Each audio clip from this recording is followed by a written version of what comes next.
বিসমিল্লাহির রহমানির রহিম। বন্ধুরা, আছে মোহনগঞ্জ রেলওয়ে স্টেশন। অবশেষে ঢাকার টিকিট পেলাম, জবগি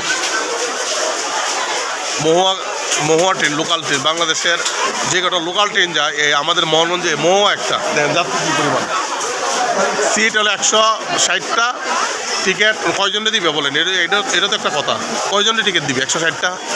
এর মধ্যে তো রিকোয়েস্ট এই যে আমরা রিকোয়েস্ট করে নিচ্ছি, এরকম রিকোয়েস্ট তো বহুত ভাইয়ের বাদ আছে।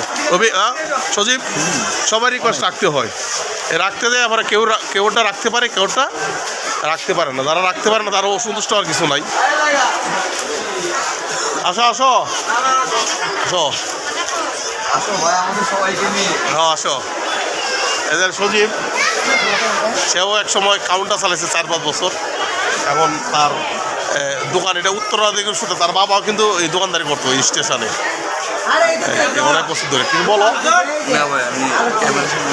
বলতে পারো।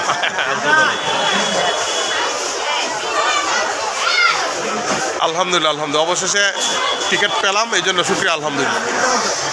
যদি ময়মনসিংহ যেতাম তাহলে দাঁড়ায় যেতাম। যদি ঢাকার যাত্রা অনেক দূরের যাত্রা, আবার কাউকে রিকোয়েস্ট করলে ভাই একটু বসতে দেন, এটা লজ্জা লাগে আসলে। মানে এটা বলাটাও ঠিক না, ভিতরে যায় রিকোয়েস্ট করা। কারণ দুইজনের সিটে অনেক সালাম। আসো বরাবরের মতো একসাথে এই সজীবের দোকানই দেখা। সজীবের দোকানে কত তারিখে দেখা হয়েছে? কত তারিখ? 7 তারিখে তোমার সাথে এনে দেখা হয়। সজীবের দোকানটা চিরস্মরণীয় হয়ে থাকো। সজীব আর সন্ধ্যার সাথে আসো। আর সজীব আইসে আগে যাবা কই? ঢাকা। টিকিট পাইছো? টিকিট পাইছি। কোন সময়? এই তো 2টার দিকে। 2টার সময় আসছো? তখন তো ফার্স্টে আসছে। বাহ, আলহামদুলিল্লাহ আলহামদুলিল্লাহ। আমাদের ইচ্ছে একটু কষ্ট করে টিকিট নেওয়া ভালো না? হ্যাঁ, এটা ঠিক বলছো, এটা ঠিক। আগামী তারিখ থেকে 2টার আগে আসার চেষ্টা হবে। কিছু বলবো?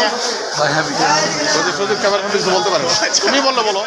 না, আমার তো বলো যে গত তারিখে আসছি, এখানে এসে ভাই আপনার সাথে দেখা হয়েছে, সাক্ষাৎ খুব ভালো লাগবে। একসাথে গেলাম ঢাকা, আজকে আপনার সাথে সফর সঙ্গী ঢাকা। তবে কথা হচ্ছে আপনার এফডিসির সামনে কিন্তু আমি প্রত্যেক দিনই ঘোরাফেরা করি।